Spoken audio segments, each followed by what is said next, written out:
BJP সরকার ক্ষমতা আসার পর এবার হাত দিল ধর্মীয় রীতির এক স্পর্শকাতর জায়গায়। প্রকাশ্যে গরু সহ সব ধরনের পশু জবাইয়ের উপর জারি করা হয়েছে কঠোর নিষেধাজ্ঞা। মুখ্যমন্ত্রী শুভেন্দু অধিকারীর উপরে হামলার পরিকল্পনা করে হুমকি চাঞ্চল্য ছড়িয়েছে রাজ্য রাজনীতিতে।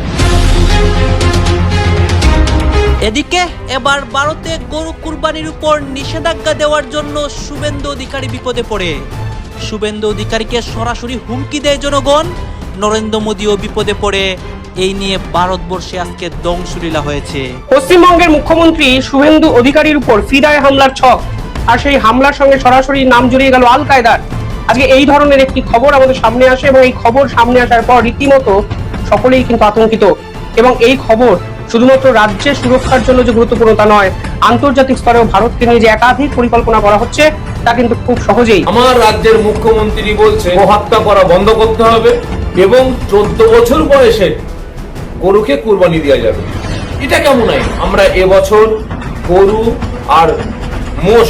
14 তারিখ ভবানীপুর থানায় ভুয়ো ইমেল, মুখ্যমন্ত্রীকে খুনের ছক করে ভুয়ো ইমেল, গ্রেপ্তার গার্ডেন রিচের বাসিন্দা। আইন শৃঙ্খলা রক্ষায় কড়া মুখ্যমন্ত্রী শুভেন্দু অধিকারী আজকে ডায়মন্ড হারবারে প্রশাসনিক বৈঠক করেন। যদিও শুধুমাত্র ডায়মন্ড হারবারে বা দক্ষিণ 24 পরগনা জেলার নয়, গুলিনি বন্ধ, 1,10,000 কর্মী ঘর ছাড়া, 355টা শেল্টার।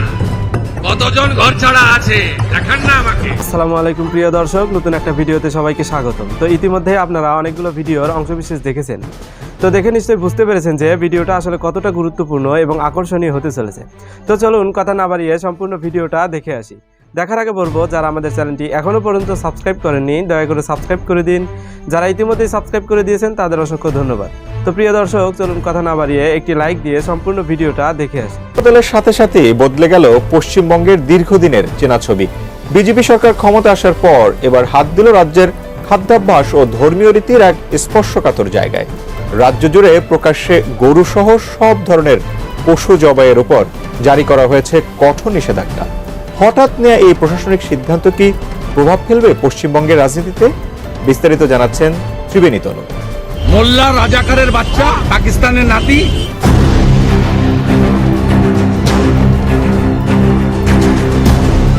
পশ্চিমবঙ্গের বিধানসভা নির্বাচনে ঐতিহাসিক জয়ের পর এবার নিজেদের রাজনৈতিক এজেন্ডা বাস্তবায়নে মাঠে নেমেছে বিজেপি।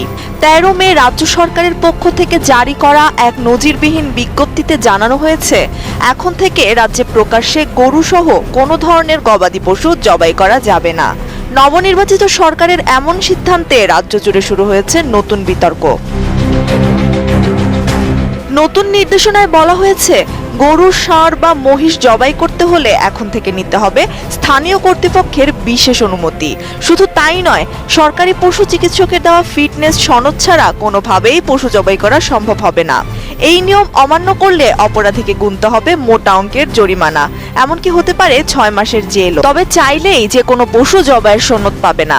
রাজ্য সরকারের শর্ত অনুযায়ী সংশ্লিষ্ট পশুর বয়স অবশ্যই 14 বছরের বেশি হতে হবে। এর নিচে কোনো পশুকে জবাই করা আইনত দণ্ডনীয়। এছাড়া প্রজনন বা কাজের অনুপযোগী, বিকলাঙ্গ অথবা অনিরাময়যোগ্য রোগে আক্রান্ত পশুর ক্ষেত্রেই কেবল মিলবে এই বিশেষ অনুমতি। জবাইয়ের স্থান নির্ধারণেও আনা হয়েছে কঠোর পরিবর্তন। নতুন নিয়ম অনুযায়ী রাস্তাঘাট বা জনসমাগমপূর্ণ কোনো খোলা জায়গায় পশু কোরবানি বা জবাই করা যাবে না। এর জন্য সরকার নির্ধারিত কসাইখানা বা নির্দিষ্ট স্থান ব্যবহার করতে হবে। এই নিয়ম তদারকির জন্য পৌর চেয়ারম্যান ও পঞ্চায়েত প্রধানদের দেওয়া হয়েছে বিশেষ ক্ষমতা, যা পালনে বাধা দেওয়া এখন আমলযোগ্য অপরাধ। বিশ্লেষকরা বলছেন, সম্প্রতি অনুষ্ঠিত বিধানসভা নির্বাচনে মমতা বন্দ্যোপাধ্যায়ের নেতৃত্বাধীন তৃণমূল কংগ্রেসকে পরাজিত করে বিজেপি ক্ষমতায় আসার পরই এই আমূল পরিবর্তন আনা হলো। বিশেষ করে ভবানীপুর আসনে শুভেন্দু অধিকারীর জয় এবং নতুন সরকারের এই তড়িৎ সিদ্ধান্তগুলো পশ্চিমবঙ্গের সামাজিক ও রাজনৈতিক প্রেক্ষাপটে সুদূর প্রসারী প্রভাব ফেলবে বলে মনে করা হচ্ছে। মুখ্যমন্ত্রী শুভেন্দু অধিকারীর উপরে হামলার পরিকল্পনা করে হুমকি ইমেল পাঠানোর অভিযোগকে কেন্দ্র করে চাঞ্চল্য ছড়িয়েছে রাজ্য রাজনীতিতে। এই ঘটনায় কলকাতার গার্ডেন ব্রিজ এলাকা থেকে শুক্রবার রাতে এক যুবককে গ্রেপ্তার করল পুলিশ। কলকাতা পুলিশের সাইবার সেল ও স্পেশাল টাস্ক ফোর্স বা STF এর যৌথ অভিযানে এই গ্রেপ্তারি হয়েছে বলে পুলিশ সূত্রে জানা গিয়েছে। পুলিশের তরফে জানানো হয়েছে 14 মে সকাল 10:15 ভবানীপুর থানায় একটি হুমকি ইমেল আসে। সেই ইমেলে আবিদা আলী নামে এক মহিলার পরিচয় ব্যবহার করে দাবি করা হয় তিনি নাকি একটি নিষিদ্ধ জিহাদি সংগঠন আল কায়দার অপারেটিভ। ওই ইমেলে মুখ্যমন্ত্রী এবং শুভেন্দু অধিকারীর উপর পরিকল্পিত বোমা হামলার হুমকি দেওয়া হয় বলে অভিযোগ। ইমেলে আরো দাবি করা হয় জিহাদি সংগঠন আল কায়দার সাহায্যে এই হামলা চালানো হবে।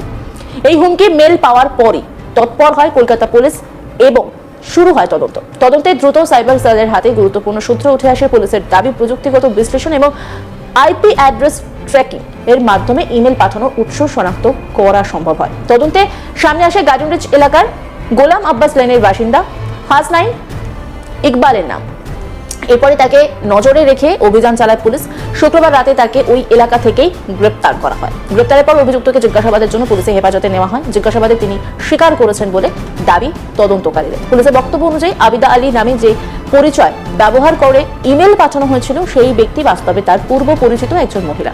তদন্তকারীদের অনুমান ব্যক্তিগত উদ্দেশ্য থেকে ওই মহিলাকে সমস্যায় ফেলার জন্য তার নাম ব্যবহার করে এই হুমকি ইমেল পাঠানো হয়েছিল। পুলিশ আরও জানিয়েছে, ধৃত হাসনাইন ইকবাল দীর্ঘদিন ধরে বিভিন্ন সরকারি সংস্থা এবং সংবেদনশীল দপ্তরে ভুয়ো বা বিভ্রান্তিকর ইমেল পাঠানোর সঙ্গে যুক্ত থাকতে পারে।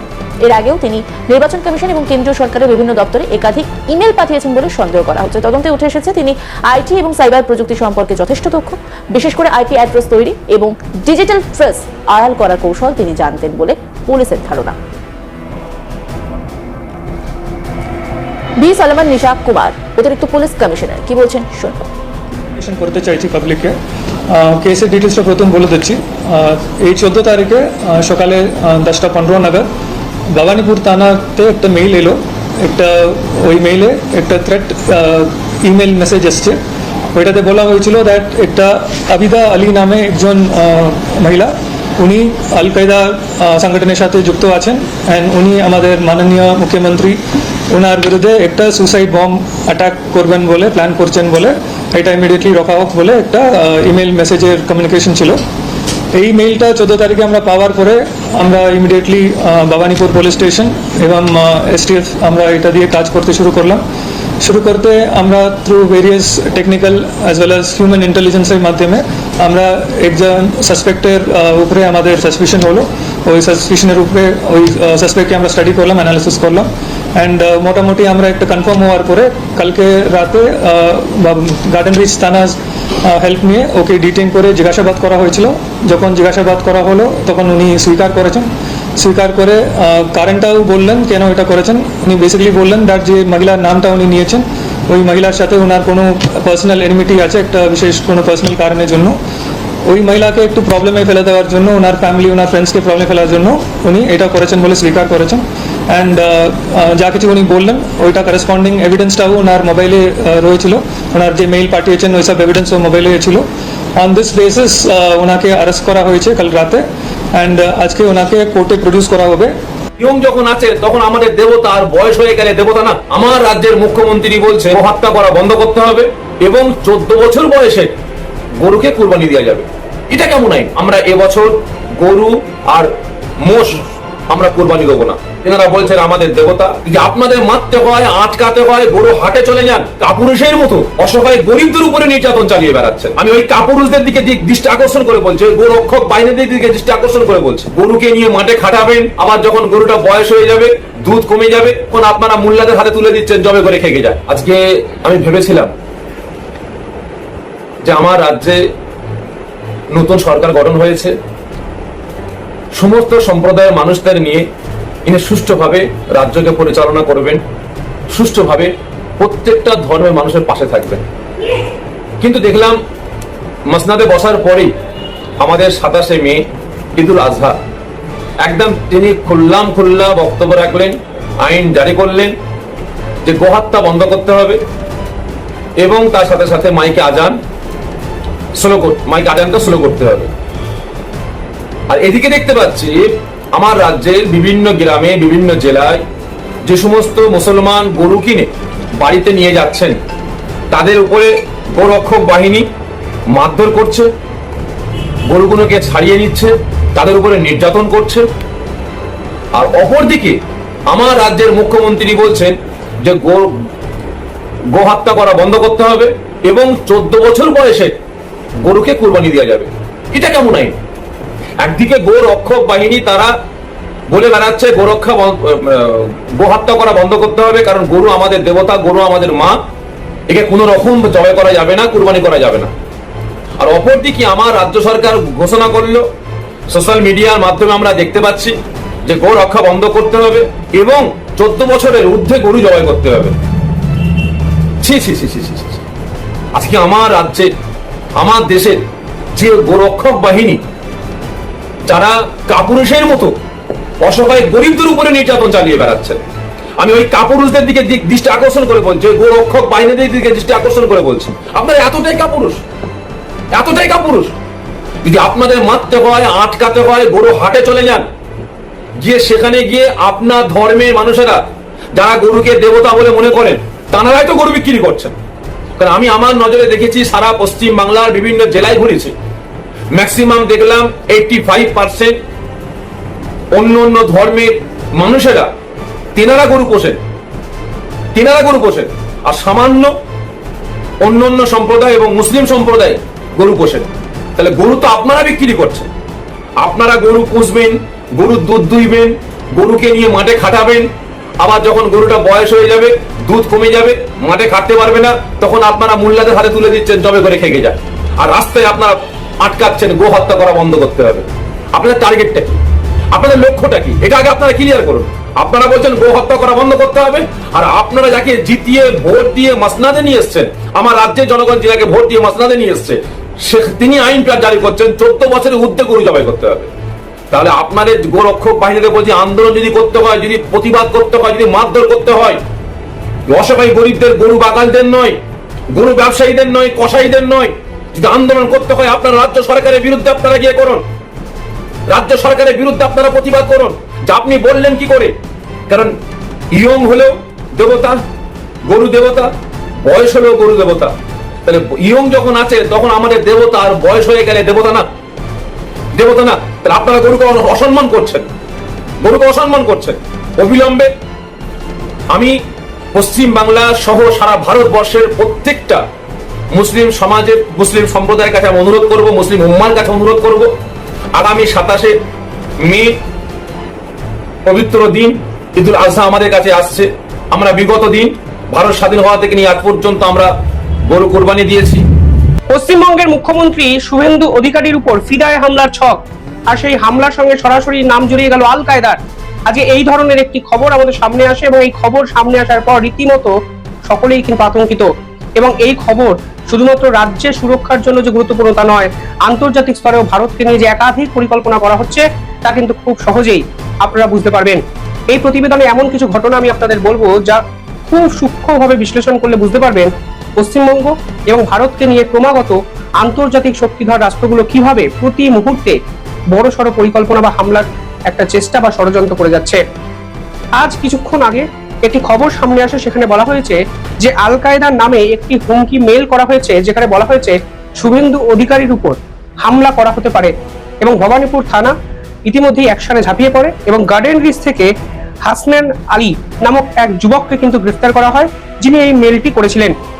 আল কায়দার নাম করে ইমেল করা হয় এবং ভবানীপুর থানায় অভিযোগ করার সঙ্গে সঙ্গে স্পেশাল যে টাস্ক ফোর্স আছে ভবানীপুর থানার, তারা কিন্তু অত্যন্ত গুরুত্ব সহকারে এই পুরো বিষয়টি বিবেচনা করেন এবং মানে অভিযুক্তকে কিন্তু অ্যারেস্ট করেন। কিন্তু এই ঘটনার নেপথ্যে আর কি অন্য কোনো কারণ আছে? আজকে কিন্তু এই প্রশ্ন উঠে গেল। কারণ আমাদের রাজ্যে যখন বাংলাদেশ বর্ডারের কাছে আমরা কাঁটাতার দেওয়ার জন্য জমি দেব বিএসএফ কে এই ঘোষণা হয়েছে, ঠিক তখনই বাংলাদেশের পক্ষ থেকে একাধিক হুমকি এবং হুঁশিয়ারি ক্রমাগত পশ্চিমবঙ্গের মুখ্যমন্ত্রীকে কেন্দ্র করে কিন্তু উড়ে আসছে। আর আজকে আল কায়দার নাম করে একটি হুমকি মেল করা হচ্ছে, তাতে একটা জিনিস পরিষ্কার যে বৃহত্তর ষড়যন্ত্রের কোনো পরিকল্পনা বা প্ল্যান এই পুরো ঘটনার সঙ্গে জড়িয়ে থাকলেও থাকতে পারে। প্রাথমিকভাবে এক মহিলার আইডি থেকে এই হুমকি ফোন যায়, এবং এই মহিলার সাথে যুবকের কানেকশন কি, এরা কি চেষ্টা করছিলেন এবং কেনই বা মুখ্যমন্ত্রী শুভেন্দু অধিকারীকে টার্গেট করা হলো, তাও আবার আল কায়দার নাম করে, সেটাও কিন্তু বড় প্রশ্ন। এত সংগঠন থাকতে আল কায়দাই বা কেন পছন্দ করলো এই যুবক, সেটাও কিন্তু আজকে তদন্ত সাপেক্ষ বিষয়। এ বিষয়ে আরো একটা ইম্পর্টেন্ট তথ্য আপনাদের শুধু মনে করিয়ে দিতে চাই। যারা আমাদের চ্যানেল নিয়মিত ফলো করেন জিওপলিটিক্যাল আপডেটের জন্য, তারা এই তথ্যটি হয়তো জানেন।